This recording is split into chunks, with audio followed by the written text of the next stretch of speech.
ओम नमो भगवते वासुदेवाय। ओम नमो भगवते वासुदेवाय। ओम नमो भगवते वासुदेवाय।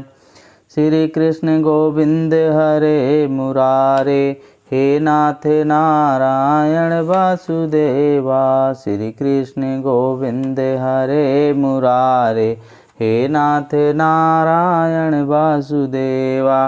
हे नाथ नारायण वासुदेवा, हे नाथ नारायण वासुदेवा।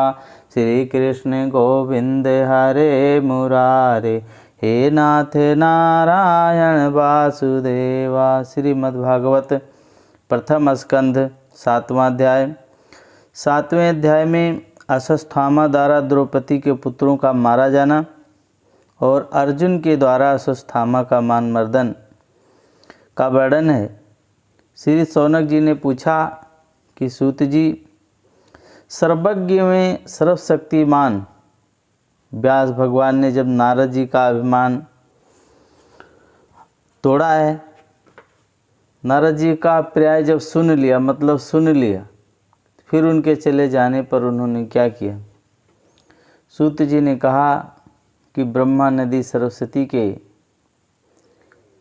पश्चिम तट पर सम्याप्रास नाम का एक आश्रम है और वहाँ ऋषियों के यज्ञ चलते ही रहते हैं और वहीं व्यास जी ने अपना आश्रम बनाया हुआ है। व्यास जी का आश्रम वहीं पर है। उनके चारों ओर बेर का सुंदर वन है। उस आश्रम में बैठ कर के उन्होंने आचमन किया, स्वयं अपने मन को समाहित किया। उन्होंने भक्ति योग के द्वारा अपने मन को पूर्णतः एकाग्र और निर्मल करके आदि पुरुष परमात्मा और उसके आश्रय से रहने वाली माया को देखा और इसी माया से मोहित होकर के यह जीव तीनों गुणों से अतीत होने पर भी अपने आप को त्रिगुणात्मक मान लेता है और इसी जो है मान्यता के कारण होने वाले अनर्थों को ही भोगता है। इन अनर्थों के शांति का साक्षात साधन है केवल भगवान का भक्ति योग, परंतु संसार के लोग इस बात को नहीं जानते। यही समझ करके उन्होंने इस जो है परमहंसों की संहिता श्रीमद् भागवत की रचना किया। इसके श्रवण मात्र से पुरुषोत्तम भगवान श्री कृष्ण की प्राप्ति जो है हो जाती है। श्री कृष्ण के प्रति परम प्रेममयी भक्ति हो जाती है, जिससे जीव के शोक दूर हो जाते हैं, मोह नष्ट हो जाता है, भय नष्ट हो जाता है। और उन्होंने इस जो है भागवत संहिता का निर्माण किया और पुनरावृत्ति करके इसे अपने निवृत्त परायण पुत्र श्री सुखदेव जी को पढ़ाया। श्री शौनक जी ने जो है पूछा कि श्री सुखदेव जी तो अत्यंत जो है निवृत्ति परायण है, उन्होंने किसी भी वस्तु की अपेक्षा कभी नहीं किया, वो सदा ही आत्मा में ही अपने रमण करते हैं। फिर उन्होंने किस लिए इस विशाल ग्रंथ का अध्ययन किया, इसको क्यों पढ़ा? सूत जी ने कहा कि जो लोग ज्ञानी होते हैं, जिनकी अविद्या की गांठ खुल गई है, जो सदा आत्मा में ही रमण करने वाले हैं, वह भी भगवान की हेतु रसित भक्ति किया करते हैं, क्योंकि भगवान के गुण ही ऐसे मधुर हैं जो सबको अपनी ओर खींच लेते हैं। फिर सुखदेव जी तो भगवान के भक्तों के अत्यंत प्रिय और स्वयं भगवान वेदस व्यास जी के पुत्र हैं। भगवान के गुणों ने उनके जो है हृदय को अपनी ओर खींच लिया। उन्होंने उससे विवश होकर के ही इस विशाल महाग्रंथ का अध्ययन किया। हे शौनक जी, अब मैं राजर्षि परीक्षित के जन्म और कर्म और मोक्ष की तथा पांडव के स्वर्गारोहण की कथा कहता हूँ, क्योंकि इन्हीं से भगवान कृष्ण की अनेक कथाओं का उदय होता है। जिस समय महाभारत युद्ध में कौरव और पांडव अपने पक्षों के बहुत से वीर वीर गति को प्राप्त हो चुके थे और भीमसेन की गदा के प्रहार से दुर्योधन की जब जांघ टूट गई थी, तब अश्वत्थामा ने अपने स्वामी दुर्योधन का प्रिय कार्य को समझ करके द्रौपदी के सोते हुए पुत्रों के सिर काट करके उसे भेंट किए। ये घटना दुर्योधन को भी अप्रिय लगी थी, क्योंकि ऐसे नीच कर्म की सभी निंदा करते हैं। उन बालकों की माता द्रौपदी अपने पुत्रों का निधन सुन करके अत्यंत दुखी हो गई। उनकी आंसू निकल पड़े, आँखों में आंसू आ गए, छलछलाए, रोने लगी। अर्जुन ने उन्हें सांत्वना देते हुए कहा कि हे कल्याणी, मैं तुम्हारे आंसू तब पोंछूंगा जब उस आताताई ब्राह्मणाधर्म का सिर गांडीव धनुष से तुम्हारे चरणों में रख दूंगा, भेंट करूंगा, और पुत्रों की अंत्येष्टि क्रिया के बाद तुम उस पर पैर रख करके स्नान करोगी। अर्जुन ने इन मीठी और विचित्र बातें से द्रौपदी को सांत्वना दिया और अपने मित्र भगवान श्री कृष्ण की सलाह से उन्हें सारथी बना करके कवच धारण करके और अपने जो है भयानक गांडीव धनुष ले करके रथ पर सवार हुए और गुरुपुत्र अश्वत्थामा के पीछे दौड़ पड़े। बच्चों की हत्या से अश्वत्थामा का भी मन उद्विग्न हो गया था। जब उसे दूसरे दिन दूर से ही देखा कि अर्जुन ऐसे अपनी ओर झपटे हुए आ रहे हैं, तो उसने अपने प्राणों की रक्षा के लिए पृथ्वी लोक पर जहाँ तक भागा जा सकता था, रुद्र भयभीत सूर्य भांति भागता रहा। तब उसने देखा कि मेरे रथ के घोड़े थक गए हैं और मैं बिल्कुल अकेला हो गया हूँ। तब उसने अपनों को बचाने के लिए एकमात्र साधन ब्रह्मास्त्र ही समझा।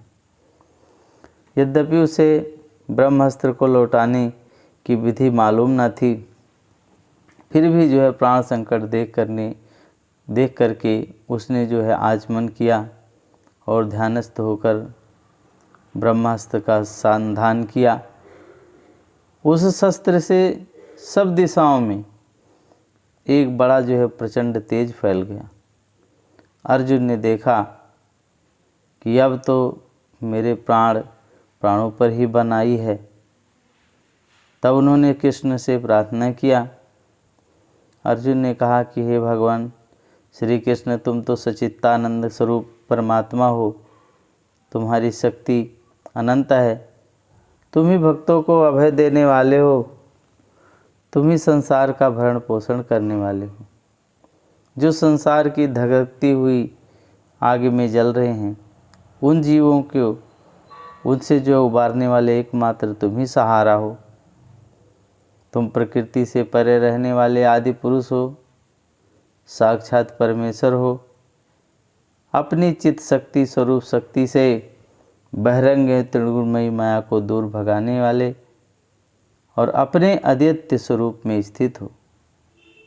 वही तुम अपने प्रभाव से माया मोहित जीवों के लिए धर्मादि स्वरूप कल्याण का विधान करते हो। तुम्हारा यह अवतार पृथ्वी का भार हरण करने के लिए और तुम्हारे अनन्य प्रेमी भक्तजनों के निरंतर स्मरण ध्यान करने के लिए है। स्वयं प्रकाश का रूप श्री कृष्ण ये भयंकर तेज सब ओर से मेरी ओर ही आ रहा है। ये क्या है, कहाँ से आ रहा है, क्यों आ रहा है, इसका मुझे बिल्कुल पता नहीं है। भगवान ने कहा कि हे अर्जुन, यह अश्वत्थामा का चलाया हुआ ब्रह्मास्त्र है और ये बात समझ लो कि प्राण संकट उपस्थित होने से उसने जो है इसका प्रयोग तो कर दिया है, परंतु इस अस्त्र को लौटाना नहीं जानता। किसी भी दूसरे अस्त्र को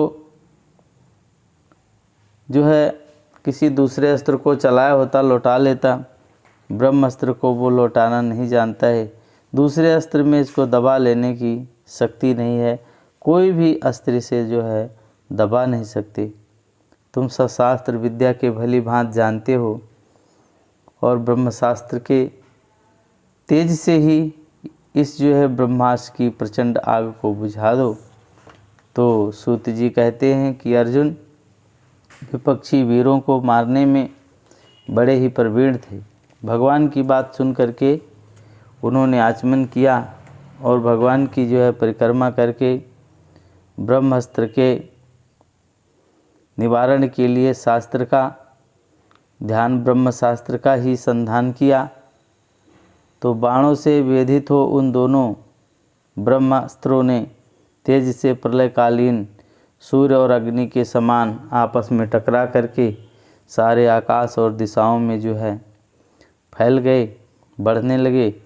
तीनों लोग को जलाने वाले उन दोनों अस्त्रों की बढ़ी हुई लपटों से प्रजा जलने लगी। उसे देख करके सबने यही समझा कि यह प्रलय काल की सामंत्रक अग्नि है और उस आग से प्रजा का और लोगों का नाश होते हुए देख करके भगवान की अनुमति से अर्जुन ने उन दोनों को ही लौटा दिया। अर्जुन की आंखें क्रोध में लाल लाल हो रही थी और उन्होंने झपट करके उस क्रूर अश्वत्थामा को पकड़ लिया। जैसे कोई जो है रस्सी से पशु को बांध लेता है, ऐसे ही उसने बांध लिया।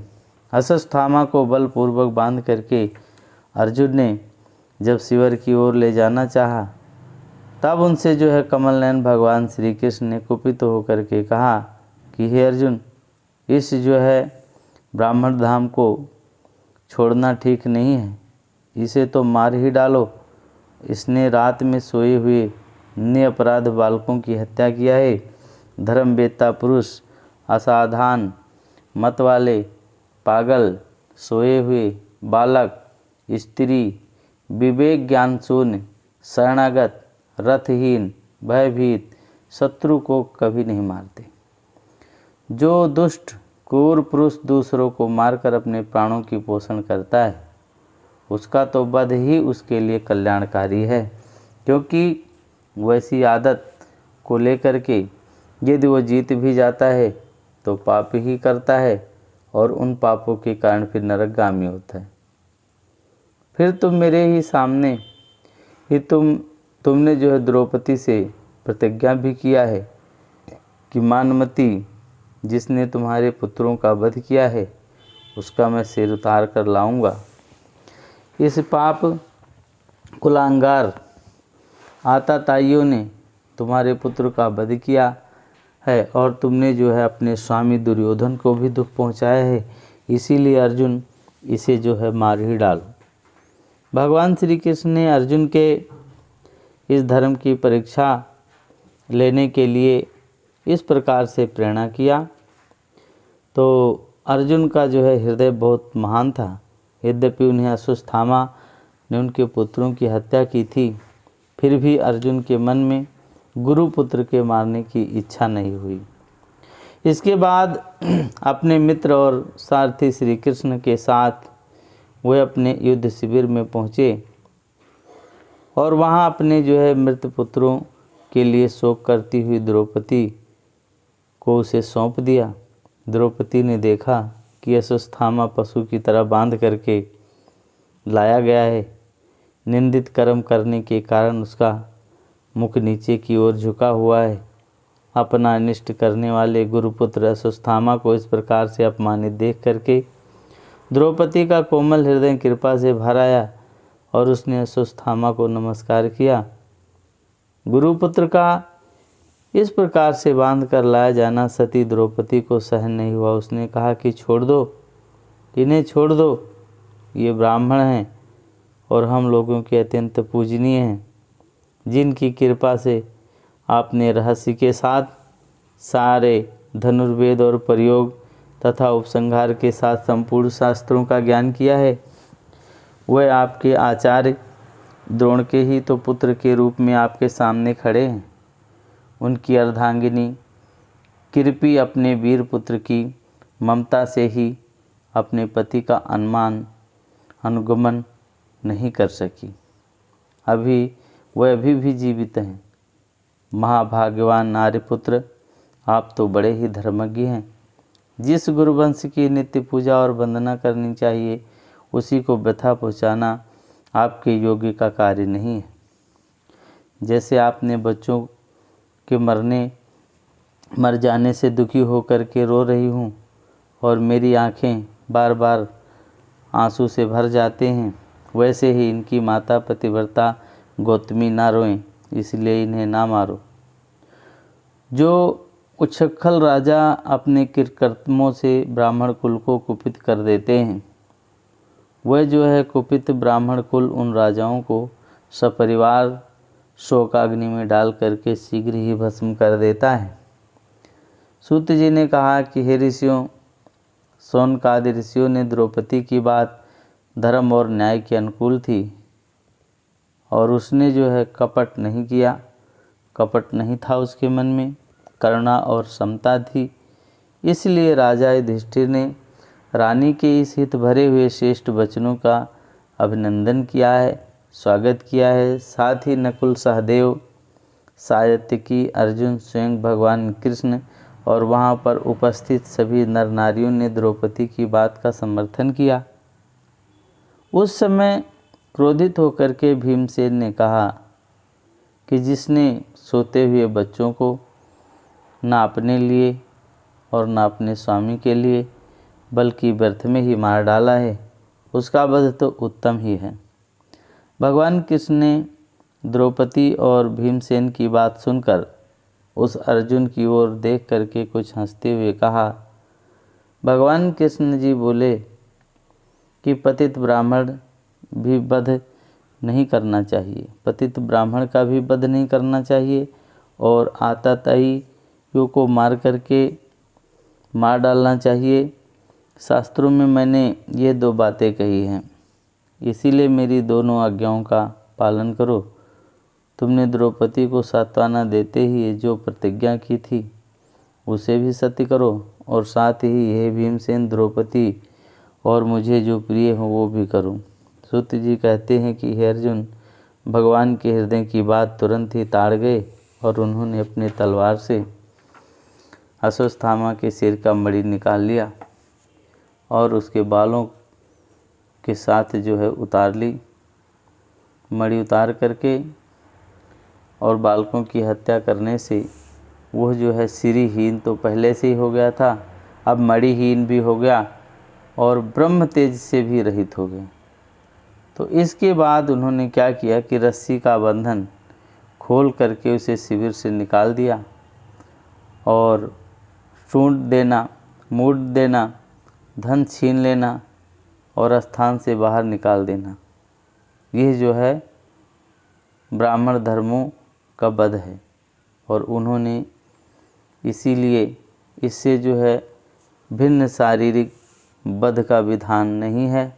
पुत्रों की मृत्यु से द्रौपदी और पांडव सब जो है बहुत दुखी थे, शोकातुर हो रहे थे और अब उन्होंने अपने मरे हुए भाई बंधुओं की दाह आदि जो है अंत्येष्टि क्रियाक्रम किया। इति श्रीमद् भागवत गीता भगवत महापुराण 7वां अध्याय संपूर्ण। श्री कृष्ण गोविंद हरे मुरारे, हे नाथ नारायण वासुदेवा। श्री कृष्ण गोविंद हरे मुरारे, हे नाथ नारायण वासुदेवा। हे नाथ नारायण वासुदेवा, हे नाथ नारायण वासुदेवा। श्री कृष्ण गोविंद हरे मुरारे, हे नाथ नारायण वासुदेवा। बोलो कृष्ण भगवान की जय।